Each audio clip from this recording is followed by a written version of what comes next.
వృషభ రాశి. ఈ రాశి వారికి చాలా ఆనందకరమైన రోజులు ఈ పరాహవ నామ సంవత్సరంలో అనుభవిస్తున్నారు. వీరికి ఆదాయం 8, వ్యయం 11, రాజపూజ 3, అవమానం 1. వీరు అనేకటువంటి కార్యక్రమాలు చేస్తూ కొత్త కొత్త ప్రాజెక్టులు ప్రారంభిస్తూ వారి జీవిత ఆశయాన్ని నెరవేర్చుకునే అవకాశాలు మెండుగా కనపడుతున్నాయి. కాకపోతే కుటుంబ సభ్యులతోటి ఇతరులతోటి కూడా చికాకులు పరిచే అవకాశాలు ఉన్నాయి. అలాగే ఆస్తుపాస్తులకు సంబంధించిన వ్యవహారాలు కూడా చికాకు పరుస్తాయి.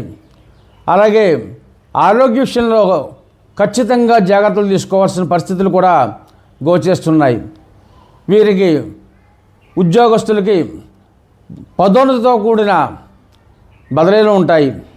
అనుకునే విధంగా వారి యొక్క ట్రాన్స్ఫర్లు అవ్వడం, అనుకునే విధంగా సాధించడం జరుగుతుంది. వీరు సుబ్రహ్మణ్య ఆరాధన చేసి తద్వారా మంచి ఫలితాన్ని పొందగలరు.